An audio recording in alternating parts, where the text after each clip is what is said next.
The development of Hahnemannian philosophy in the 6th edition of organon 5 marks में पूछा जाता है। तो इसको देखते हैं कि बहुत सारा लंबा इंतज़ार करना पड़ा 6th एडिशन का हैनीमैन के, और उसके बाद क्योंकि जो हैनीमैन के फॉलोअर्स थे उनमें बहुत ज़्यादा क्यूरियोसिटी थी, ग्रेट क्यूरियोसिटी थी उनके जो प्रेजेंट डे के फॉलोअर्स थे। तो क्या क्यूरियोसिटी थी कि भाई last year of long life में ओल्ड मास्टर यानी हैनीमैन के माइंड में क्या चल रहा था, ठीक है। वो बहुत ज़्यादा इंटरेस्टेड थे। मोस्ट इम्पोर्टेंट इलूसिडेशन क्या था हैनीमैन का, और क्या फंडामेंटल प्रिंसिपल थे, कहाँ पे फिलोसफी थी उस टाइम पे, क्या नई थ्योरी कोई ऐड की गई है या कुछ फॉर्मर एडिशन में कुछ प्रिंसिपल्स में चेंज किए गए हैं। तो ये सारे कुछ चेंजेस किए गए या कुछ बदलाव हुए, तो ये सब जानने की जिज्ञासा किसमें थी, उनके जो फॉलोअर्स थे उनमें थी, ठीक है। तो ये सारे क्वेश्चंस आ रहे थे, ठीक है। इसके बाद ये लोग एक्सपेक्ट कर रहे थे कि जो चेंजेस हो रहे हैं ना, क्या चेंजेस होने चाहिए, क्या चेंजेस हो सकते हैं ताकि फर्दर डेवलपमेंट हो सके, ठीक है। थ्योरीज एंड कॉन्सेप्ट जो एनिमल का है उसका फर्दर डेवलपमेंट हो सके, तो उसके लिए क्या क्या चेंजेस किए गए होंगे। वाइटलिटी, डायनामाइजेशन, पोटेंटाइजेशन, ये सारे एग्जांपल हैं चेंजेस के जो पुराने एडिशंस में भी चेंजेस हुए हैं, ठीक है। तो जैसे कि हम सभी जानते हैं कि जो वो हैनीमैन सर थे वो लास्ट टाइम ऑफ लाइफ में ना उनका पॉइंट ऑफ व्यू क्या था, ज़्यादातर वो मोर वाइटल, मोर इम्पोर्टेंट, और मतलब उनका जो वाइटलिस्टिक पॉइंट ऑफ व्यू था, ठीक है, स्पिरिचुअलिस्टिक पॉइंट ऑफ व्यू था लास्ट टाइम में। मैटर या मटेरियलिज्म, जर्म्स और जर्मिसाइड, ठीक है। तो यहाँ पे क्या बोला गया है कि medical profession should be remind us by the voice from the celestial world that there is a something more vital and more important for them। मतलब वो सब कुछ ऐसा है जो कि बहुत ज़्यादा वाइटल है, मोर इम्पोर्टेंट है, ठीक है। ह्यूमैनिटी जिससे सफ़र कर रही है वो वाइटलिस्टिक है, ना कि मटेरियलिस्टिक है। तो इसके लिए बोला गया कि मैटर और मटेरियलिज्म, जर्म्स और germicide, serums and vaccines, mechanics and machine and mechanics, और पैथोलॉजिकल प्रोसेस एंड प्रोडक्ट्स, ये बातें बोली है। अब जो है ना, ये something is the fuller knowledge and realisation of spiritual nature of life and mind in organism of life and mind as a spiritual entity. तो लाइफ को स्पिरिचुअल एंटिटी पावर कहा गया था, ये लास्ट एडिशन की बातें हो रही है 6th एडिशन में, ठीक है। तो ये क्या है कि हैनीमैन सर जो है ये इनकी जो बातें हैं वो क्या हमें large our knowledge relation between the various organism, system of organ of a physical body, how living organism acted and react under the influence of external influence, कि हम कैसे रिएक्ट करते हैं एक्सटर्नल इंटरनल एजेंट आते हैं ना, mental, physical, cycle. हम अगर इन एजेंट के एक्सपोजर में आते हैं तो हम किस तरीके से रिएक्ट करते हैं, वेरियस ऑर्गन और सिस्टम है हमारे बॉडी में, तो ये लिविंग ऑर्गेनिज्म कैसे रिएक्ट करता है under the influence of external, internal और एजेंट्स के लिए, जैसे कि मेंटल हो सकते हैं, फिजिकल हो सकते हैं, साइकिल हो सकते हैं। तो जो मेडिकल प्रोफेशन में इसको बहुत ज़्यादा क्या किया गया था, नेग्लेक्टेड किया गया था, इग्नोर किया गया था।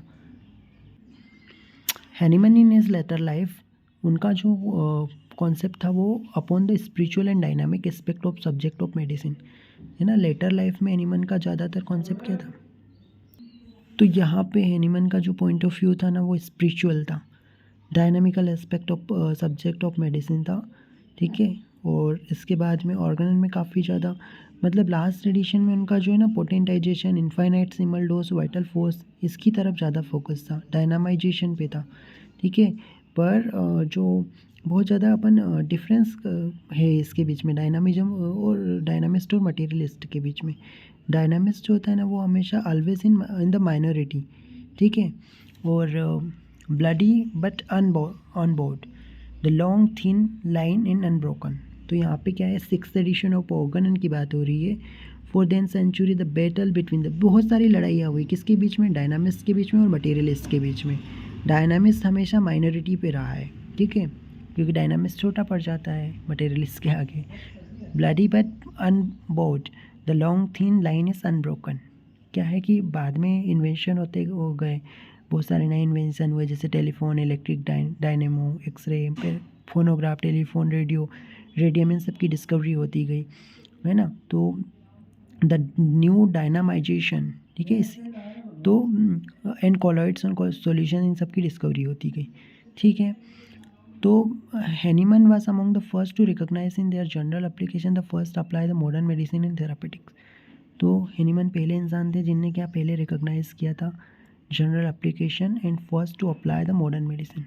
इनके जनरल एप्लीकेशन को हैनीमन ने सबसे पहले आइडेंटिफाई किया। फिर ये जो है इसमें यहाँ पे बोला गया है कि उनका ऑनर मानना चाहिए कि उन्हें पहले ऐसे फिजिशियन थे जिनने concept of biology and psychology with the physics and the practical system and medicinal therapeutic studies of biodynamics and gain momentum in continuously versions. तो यहाँ पे क्या बोला है उन्होंने कि वो पहले ऐसे फर्स्ट पर्सन थे, फिजिशियन थे जिनने कनेक्ट किया है बायोलॉजी को साइकोलॉजी के साथ, फिजिक्स के साथ, प्रैक्टिकल सिस्टम के साथ, मेडिसिनल थेरापेटिक के साथ, बायोडायनामिक्स की स्टडी के का इम्पल्स उनमें पहली बार आया था।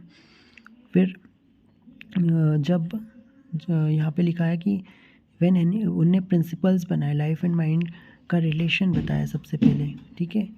उनने जो एक्सपेरिमेंट्स किए, ड्रग की एक्शन का एक्सपेरिमेंट किसके ऊपर किया, हेल्दी ह्यूमन बीइंग पे किया, हेल्दी ह्यूमन सब्जेक्ट पे एक्शन ऑफ ड्रग का एक्सपेरिमेंट पहली बार किया था, लाइफ एंड माइंड का रिलेशन बताया, ठीक है।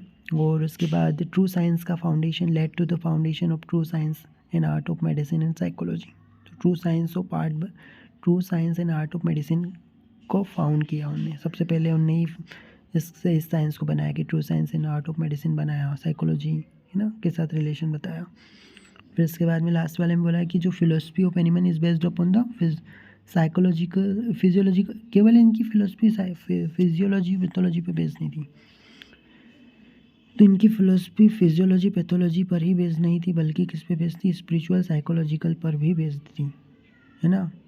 हाइजियोपोइटिक एंड पैथोजेनेटिक एजेंसी का इन्फ्लुएंस इस पे पड़ता है। तो इनका स्पिरिचुअल पॉइंट ऑफ व्यू भी था और साइकोलॉजिकल पॉइंट ऑफ व्यू भी था, केवल फिजियोलॉजिकल पैथोलॉजिकल पर बेस्ड नहीं थे ये, ठीक है। इसके बाद इनने बता दिया कि लाइफ एंड माइंड को एक एंटिटी बताया है, स्पिरिचुअल पावर है, ठीक है। प्राइमरी पावर जो है स्पिरिचुअल पावर है, यूनिवर्सल लॉ पर बेस्ड है। वर्किंग प्रिंसिपल क्या है, लॉ ऑफ रेसिप्रोकल एक्शन, यानी action and equal reaction equal and opposite, इसी को लॉ ऑफ रेसिप्रोकल एक्शन कहते हैं। तो इस पर बेस्ड है। Law of balance, compensation, rhythm, polarity, vibration, action and reaction, ये सारे लॉ पर बेस्ड हैं। लॉ ऑफ लव जो कि हमेशा बेनिफिशियल होता है, हमेशा क्रिएटिव होता है। लॉ ऑफ लव के बारे में बता दें इनने कि beneficial always creative, always harmonise होता है। और जो दूसरा लॉ होता है वो कैसा होता है, इरिटेटिंग होता है ना। जो प्रैक्टिस किया जाता था उस टाइम पे, तो वो इरिटेटिंग इंजूरियस एजेंट को देते थे ट्रीटमेंट, सिक पर्सन को ट्रीट करने के लिए इंजूरियस एजेंट, इंटॉक्सिकेटिंग एजेंट को यूज़ करते थे जो कि इरिटेट करता था। सो यहाँ पे बताया गया है लास्ट में कि होम्योपैथी जो है ना achieve its end in accomplish it purpose by use of क्योंकि इसमें क्या यूज़ करते हैं अपन होम्योपैथी में, single simple pure drug use करते हैं फार्माकोडायनामिकल प्रोसेस के लिए, ठीक है। सिंगल सिंपल प्योर ड्रग का यूज़ करते हैं अपन, trituration, solution, dilution according to scale पर इसको पोटेंटाइज करते हैं, इनफाइनाइट सिमिल डोज यूज़ करते हैं। लास्ट कौन कौन से अपने सिमिलिया सिमिलबस क्यूरेंटर, simplex, simile, minimum dose use करते हैं। और लास्ट में बहुत प्यारी लाइन बोल दी उन्होंने कि homeopathy in nutshell, it is a cell which come find hard to crack, but when cracked it is found to be packed full of sweets and wholesome meat with the no worms in। मतलब क्या है कि बहुत ये नट cell की तरह है homeopathy, इसको क्रैक करना मतलब इसको फोड़ना बहुत मुश्किल है, लेकिन अगर आपने इसको क्रैक कर लिया तो इसके बाद इसमें केवल स्वीट ही मिलेगी, कोई भी इसमें वो कीड़े वीड़े नहीं मिलने वाले, इसमें स्वीट्स ही मिलने वाले हैं आपको। पर इसको क्रैक करना थोड़ा सा क्या है, हार्ड है, लेकिन अगर आपने इसको क्रैक कर लिया तो आपको स्वीट्स ही मिलेगा, ना कि कोई वर्म्स मिलेंगे।